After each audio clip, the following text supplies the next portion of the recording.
नमस्कार। आज हम लोग जानने वाले हैं Indian prime minister Narendra Modi के व्यक्तित्व के बारे में कि वो अनबीटेबल विनिंग किस तरह कर पा रहे हैं। उनको विश्वास है कि उनकी उम्मीद है कि वो अपने देश के लिए बहुत विकास कर सकते हैं और कर भी रहे हैं। तो आइए वीडियो को शुरू करते हैं। आज के इस वीडियो में हम आपको बताएंगे कि नरेंद्र मोदी उनके व्यक्तित्व और वो अपने लक्ष्य पर क्यों अग्रसर होते जा रहे हैं, वो दूसरे के बातों को छोड़कर अपने विश्वास और संकल्प की यात्रा में आगे कैसे बढ़ रहे हैं।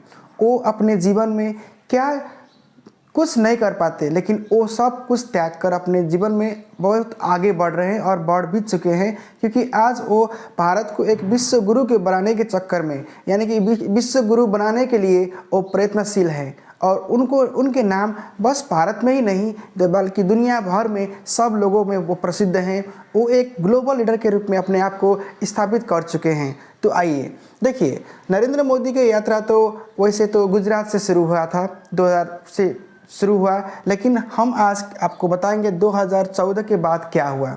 देखिए, राजनीति में कोई भी अपना शत्रु या दुश्मन नहीं होता है, लेकिन हाँ, अगर आपका गुड विजन हो, अच्छा विचार हो और सुविचार से अब आगे बढ़ें तो राजनीति यानी कि आप राज्य के लिए क्या नीति बनाएंगे, राज्य के लिए क्या आप कर सकते हैं।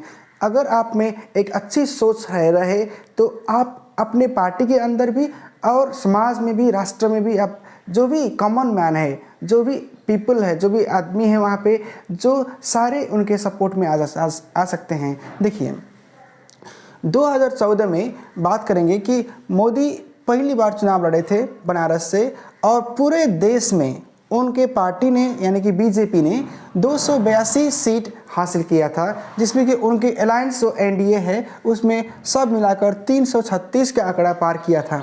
उसी तरह 2019 से 2024 की बात करेंगे तो उनके दूसरा दौरान वो 303 उनके पार्टी ने हासिल किया, और पूरा एनडीए के अगर जोड़ लें तो 353 हो सकता है आंकड़ा। देखिए, एक व्यक्ति जिस पर पूरा संसार का निगाह हट चुका है, एक पूरा विश्व का निगाह और पूरा भारत के विश्वास उन पर है, क्योंकि हाँ, भारत में बहुत सारे नेता हुए जो भारत के लिए पहले से बहुत हद तक आगे लेके आए, लेकिन जब मोदी का सरकार आया तो भारत में नहीं पूरे दुनिया में एक अच्छा संदेश गया कि मोदी है तो सब कुछ मुमकिन है।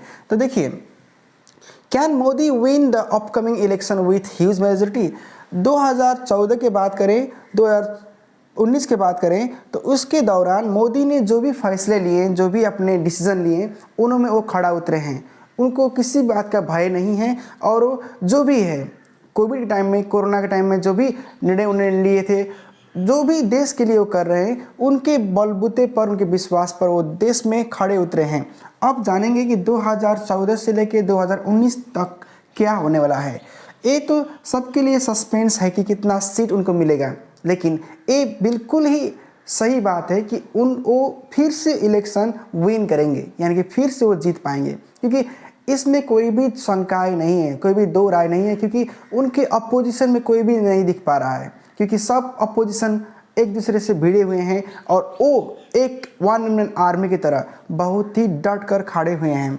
आइए देखिए, हर एक कॉमन आदमी का क्या होता है सपना यही होता है कि उसको अच्छी नौकरी मिले, तनख्वाह बढ़े और महंगाई कम हो, और महंगाई कम हो तो भी जीवन निर्वाह हो, अपने परिवार के लिए, अपने फैमिली के लिए वो कुछ कर पाए, अपने भविष्य में कुछ सेविंग कर पाएँ। तो देखिए, नरेंद्र मोदी का इतिहास शुरू होता है एक चाय वाले से, क्योंकि उनके अगर हम लोग बायोग्राफी में कुछ वीडियो बनाए हैं, आप देख सकते हैं।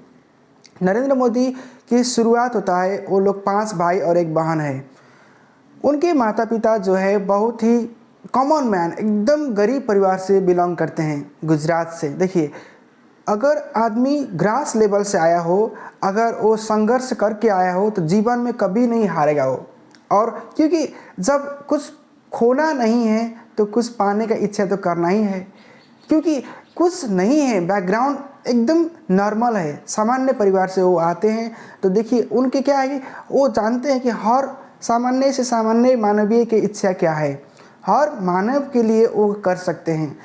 देखिए, उनका 3D मंत्र क्या था, डेमोक्रेसी, यानी कि प्रजातंत्र में क्या होता है, डेमोग्राफिक होता है, पॉपुलेशन। उसके बाद पॉपुलेशन में क्या हो गया, डिमांड हो गया। तो 3D मंत्र उन्होंने दिए थे कुछ साल पहले, डेमोक्रेसी, डेमोग्राफिक और डिमांड।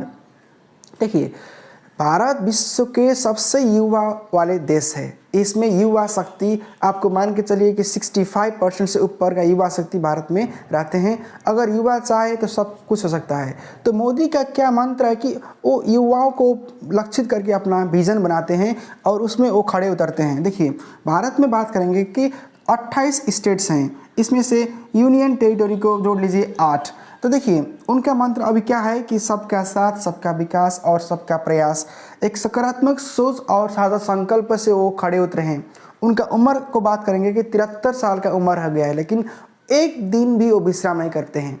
उनके इस उम्र में ज़्यादातर लोग अपने घर में पेंशन पाते हैं या घर में रेस्ट करते हैं, लेकिन एक सच्चे नागरिक, एक सच्चे युवा की तरह उनमें एनर्जी भरा हुआ है, उनमें इतना ऊर्जा है कि वो अगले 10-20 साल तक उनके अपने पार्टी के लिए वो बहुत कुछ कर सकते हैं और अपने देश के लिए भी।